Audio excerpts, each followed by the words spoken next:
Good morning dear students. As in the last video, we have started with the chemical properties of ether, in which we have discussed the two categories. The first one is the reaction with the ethereal oxygen on the ethereal oxygen, and the second one is the CO bond cleavage. In the CO bond cleavage, we have discussed almost all the reactions. Only one is left, that is the reaction with the halogen acids, and it is very important for the point of view of your exam. Okay, so that is very important reaction, so pay more attention here and try to learn the reaction with halogen acid to the ether. So let's see, I have taken the example of diethyl ether, that is a symmetrical ether. When it reacts with HI at 373 Kelvin temperature, what will happen? One molecule of alkyl halide and the other molecule of alcohol would be formed. So to understand it, you may write I here and H to the part. CO bond cleavage would be taken place. We would be getting alkyl halide at C2H5I and one molecule of ethyl alcohol. So that is about the symmetrical ether. This reaction takes place in two conditions, in which in one we are taking HI and in other we are taking HI in excess. Okay, so again I have taken the example of diethyl ether, but this time I have taken the excess of HI. So what will happen in this reaction? The first step would be similar one, means one molecule of ethyl iodide and another molecule of ethyl alcohol would be formed. But again this ethyl alcohol react with the excess amount of HI to give two molecules of alkyl iodide. Yani C2H5I's two molecule would be formed. So that is the difference. You are to see the condition, what condition is given to you, accordingly you are to do the reaction. So that is about the symmetrical ether. If you have been given, तो आप क्या करोगे? अगर HI का access है तो दोनों molecule alkyl halide के बना दोगे, और अगर HI का एक्सेस नहीं है तो एक से अल्कोहल और एक से आपको क्या बना देना है? अल्काइल हैलाइड बना देना है. But now what would be there if we are taking the unsymmetrical ether? Unsymmetrical का मतलब दोनों alkyl group different है. एक small alkyl group है, दूसरा big alkyl group है, large alkyl group है. Means जैसे कि मैंने example लिया है ethyl methyl ether का, तो ethyl methyl ether में एक alkyl group पे एक ही कार्बन है, दूसरे alkyl group पर दो कार्बन है. So in the case what will happen? इस केस में आपको एक चीज़ ध्यान में रखनी है, एक पॉइंट ध्यान में रखना है हमेशा. बाकी मैं रीजन मैकेनिज्म से बताऊंगी आपको क्या करना है. जो स्मॉलर एल्काइल ग्रुप है उसके साथ आप क्या बनाओगे? एल्काइल हैलाइड बनाओगे. यानी methyl is the smaller group, तो ये हैलाइड के साथ रिएक्ट करेगा, और जो हमारा बिगर या लार्जर एल्काइल है वो एल्कोहल फॉर्म करेगा. सो what will form? Methyl iodide and ethyl alcohol in the case. Now let's see why. क्यों हमने एल्काइल हैलाइड उस एल्काइल ग्रुप से बनाया जो कि स्मॉलर है, जिसमें number of carbon atoms come है. सो सी द मैकेनिज्म. बेसिकली यहाँ पर क्या होता है? द फर्स्ट स्टेप हम लोगों ने सबने देखा कि अल्कोहल है या फिर आपका ईथर है, सब में ऑक्सोनियम आयन फॉर्म हो रहे हैं, यानी प्रोटोनेशन हो रहा है. एसिड का काम क्या है? बेसिकली प्रोटॉन प्रोवाइड कराना, यानी HI प्रोवाइड कराना. So this ether will react with HI to form oxonium ion. क्या बनाएगा? oxonium ion. Why? क्योंकि यहाँ पर हमें पता है, पहले भी सीख चुके हैं, 2 लोन पेयर ऑफ इलेक्ट्रॉन्स हैं, तो ये अपने लोन पेयर किसको डोनेट कर सकता है? H को डोनेट कर सकता है. और HI की बॉन्ड डिसोसिएशन एनर्जी जो है वो बहुत ही कम है. ठीक है, क्यों? क्योंकि साइज बहुत लार्ज है, इसलिए बॉन्ड डिसोसिएशन एनर्जी कम है, इजीली HI प्रोवाइड कर देते हैं. सो H will take lone pair of electron and O would be getting positive charge. एक lone pair of electron H को प्रोवाइड कर दिया, H यहाँ जुड़ जाता है, ठीक है, और I आयन रिलीज हो जाता है. That would be the first step. Oxonium ion form हो गया. सेकेंड स्टेप में हमारा क्या होगा? आपको ध्यान रखना है कि second step would be guided by SN2 mechanism. किसके थ्रू गाइड होगा? SN2 मैकेनिज्म के थ्रू गाइड होगा. और SN2 अगर आपको ध्यान हो, ठीक है, हम लोगों ने डिस्कस किया था first chapter of your second part of the book. आपके सेकंड पार्ट के फर्स्ट चैप्टर हेलो एल्केन में कि ये न्यूक्लियोफिलिक सब्स्टिट्यूशन रिएक्शन है bye molecular bond that is being guided bye stearic effect. तो ये किससे गाइड होती है? स्टीयरिक इफेक्ट से गाइड होती है. यहाँ पर बैक अटैक होता है that we have already discussed in case of alkyl halide. So what will happen? यहाँ पर जो है अब आई किस पर अटैक करेगा? या तो मिथाइल पर या फिर इथाइल पर अटैक करेगा. So you are to decide किस पर अटैक करना चाहिए, जहाँ पर के स्टीयरिक हिंड्रेंस कम हो. सो मिथाइल और इथाइल में जो स्मॉलर ग्रुप है उस पर स्टीयरिक हिंड्रेंस कम होने की वजह से आई कहाँ पर अटैक करेगा? इस मिथाइल ग्रुप पर अटैक करेगा. So now we are seeing the SN2 mechanism here कि आई जो है वो मिथाइल के साथ बॉन्ड बना रहा है और इसके साथ बॉन्ड टूट रहा है. क्यों ये बॉन्ड टूट रहा है? क्योंकि यहाँ पर O जो है वो ज़्यादा इलेक्ट्रोनेगेटिव है, तो ये कोशिश करेगा अपने इलेक्ट्रॉन्स खींच लेने की यहाँ से. तो ये बॉन्ड कहाँ से तोड़ेगा? इस मिथाइल ग्रुप से तोड़ेगा. तो ये एक इंटरमीडिएट या ट्रांजिशन स्टेट है जहाँ पर हम देख रहे हैं कि एक न्यू बॉन्ड फॉर्म हो रहा है और जो पहला बॉन्ड है वो टूट रहा है. So finally what will happen? That would be the slow step. So the rate determining step, जिसके बेसिस पे हमने कहा कि बायोमोलिकुलर रिएक्शन है. ठीक है. Further what will happen? A new bond would be form, methyl iodide बन जाएगा और इथाइल अल्कोहल फॉर्म हो जाएगा. So that is the mechanism why we are taking smaller group as alkyl halide and larger group as alcohol. Now let's see, यही reaction में अगर हम access of HI लेते हैं तो मैकेनिज्म हमारा स्टेप 2 तक सेम चलेगा. फिर वहाँ पर क्या होगा? Step 3 would also take place. Step 3 में क्या होगा? अब ये जो फॉर्म हो गए इसमें अल्कोहल पर HI दोबारा रिएक्ट करेगा. किस तरीके से? द सिमिलर मैनर, यानी फिर से ऑक्सोनियम आयन को फॉर्म करेगा.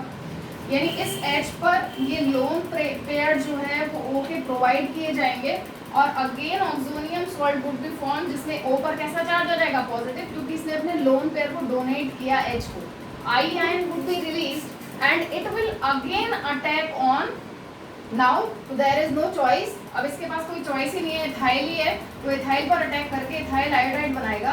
And water being a very good leaving group क्या करेगा? लीव कर जाएगा और यहाँ पर हमारे को क्या मिल जाएगा? 2 मॉलिक्यूल मिलेंगे, एक मिथाइल आयोडाइड का और एक इथाइल आयोडाइड. यानी अगर आपने अनसिमेट्रिकल ईथर लिया है और आप HI इन एक्सेस ले रहे हैं या फिर हेलोजन एसिड इन एक्सेस ले रहे हैं तो दोनों मॉलिक्यूल क्या बनेंगे? अल्काइल हैलाइड के बनेंगे. अब 2 different one would be there क्योंकि सिमेट्रिकल नहीं है, unsymmetrical. So that you are to remember. Now some main points about this is reactivity of halogen acid की हम पहले भी बात कर चुके हैं लास्ट चैप्टर में. हेलोजन एसिड की रिएक्टिविटी, यहाँ पर मैंने HI का केस लिया है, that would be having the order as HI, HBr, HCl. क्योंकि जैसे जैसे हम 17th ग्रुप में नीचे की तरफ जाते हैं तो हमारा क्या होता जाता है? साइज बढ़ता चला जाता है और H और I के बीच का बॉन्ड डिसोसिएशन, यानी बॉन्ड लेंथ पे पहले आप बात कर सकते हो. बॉन्ड लेंथ बढ़ती जा रही है, बॉन्ड डिसोसिएशन एनर्जी कम होती जा रही है. तो ऑर्डर ये हमारा बॉन्ड डिसोसिएशन एनर्जी पर बेस्ड है, जो बॉन्ड लेंथ पर बेस्ड है, and that is about the size. ये हम सारे लोग अच्छे से जानते हैं. The next point that we are to discuss is कि अगर हम यहाँ पर प्राइमरी या सेकेंडरी ईथर ले रहे हैं तो हम मैकेनिज्म किसको फॉलो करेंगे? SN2 मैकेनिज्म को फॉलो करेंगे. We are to follow SN2 mechanism. We are taking either primary और secondary ether over here. But if we are taking the tertiary ether the mechanism will follow SN1 mechanism. ठीक है. अब mechanism हमारी SN1 reaction को follow करेगी. ठीक है. और क्योंकि हम जानते हैं कि SN1 mechanism is being guided by stable carbocation, तो मैकेनिज्म हमारा चेंज हो जाएगा. The resultant would also be changed. Now let's see इस केस में क्या होगा. मैंने यहाँ पर रिएक्शन दिखाने की कोशिश की है आपको. देखिए यहाँ पर हम लोगों ने टर्शियरी एल्काइल ग्रुप लिया हुआ है. ठीक है. हम जो रूल वहाँ पर बात कर रहे थे तो ये कह रहे थे कि स्मॉल वाले के साथ एल्काइल हैलाइड बनाएंगे और जो लार्जर पार्ट है उसके साथ हम एल्कोहल बनाएंगे, बट यहाँ पर जस्ट अपोजिट हो जाएगा। Why it is so? Due to the mechanism. यहाँ पर SN2 को फॉलो कर रहे थे, यहाँ पर SN1 को फॉलो कर रहे थे। SN2 में stearic hindrance is the guiding factor, while in this case the guiding factor is carbocation. ठीक है, तो यहाँ पर हम क्या देख रहे हैं? यहाँ पर देखिए हमने क्या देखा? We have taken a tertiary ether that is being reacted with HI. Again the first step would be same, यानी formation of oxonium ion. H को लोन पेयर कौन प्रोवाइड करेगा? O, क्योंकि दो लोन पेयर यहाँ पर है, और एक ऑक्सोनियम आयन फॉर्म कर लेगा जहाँ पर O पर कैसा चार्ज आ रहा होगा? पॉजिटिव चार्ज आ रहा होगा। ठीक है, now I ion would also be form, I ion यहाँ पर भी फॉर्म हो जाएगा। ठीक है, now SN1 mechanism, SN2 mechanism के थ्रू नहीं जाएंगे, SN1 के थ्रू जाएंगे। तो SN1 में क्या होता है? जो ज़्यादा स्टेबल कार्बोकैटायन फॉर्म करता है वो जो है फॉर्म होता है। तो यहाँ पर अगर हम इथाइल कार्बोकैटायन की बात करें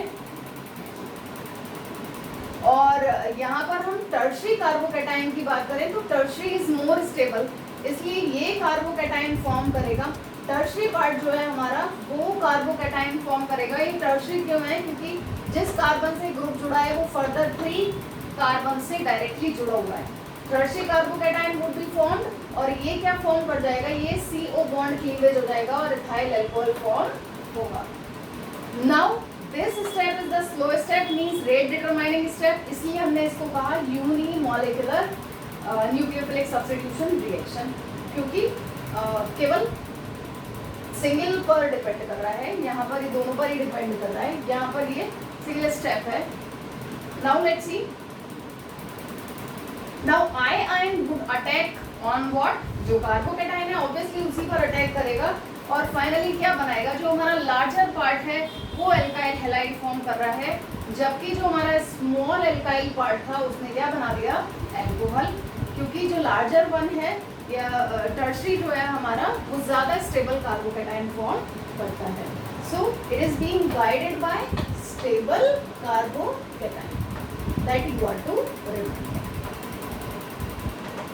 ठीक है, ये किसको फॉलो कर रहा है? SN1 मैकेनिज्म को फॉलो कर रहा है। सो that is about the reaction of halogen acid with symmetrical and unsymmetrical ether in case of primary, and primary is similar would be secondary and tertiary ether.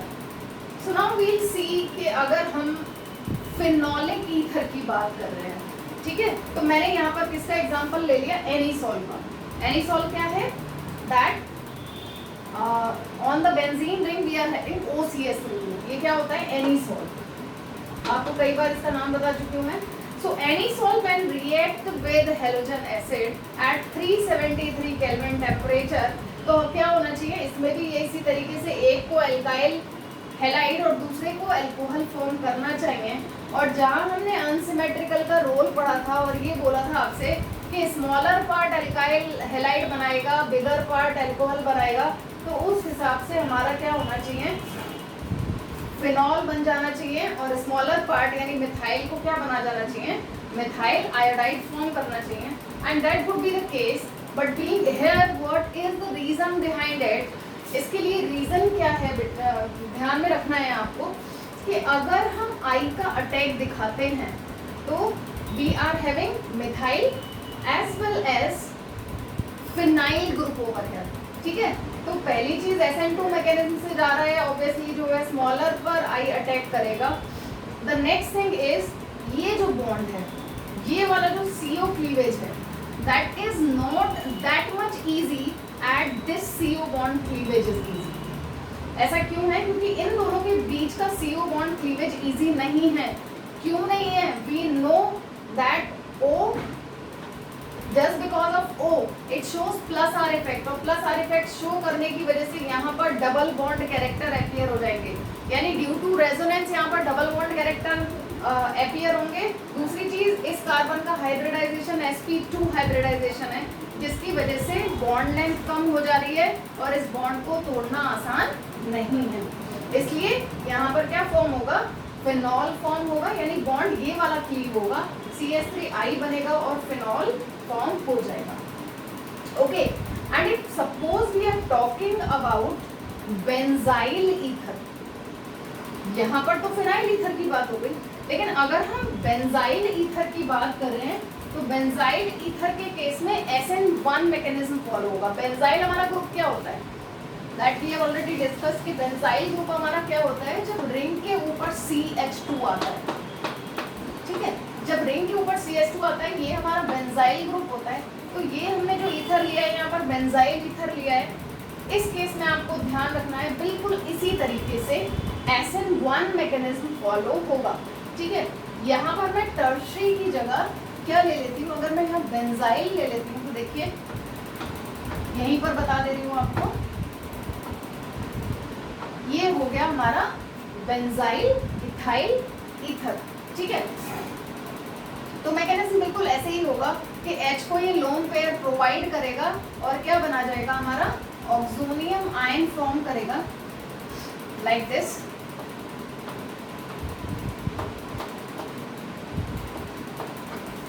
ठीक है, oxonium ion form करेगा और I ion बन जाएगा।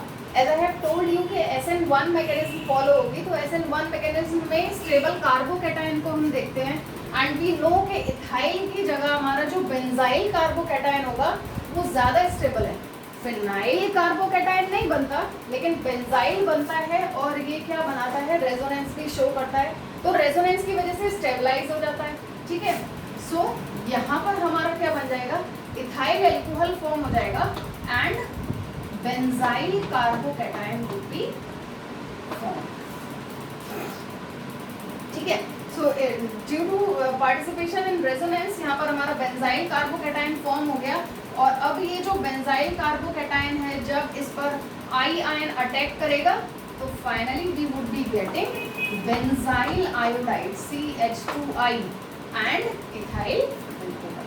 सो as I have taken here methyl, तो methyl alcohol form कर दिया है और benzyl iodide, because in the case SN1 mechanism would be follow while in this case SN2 mechanism would be followed।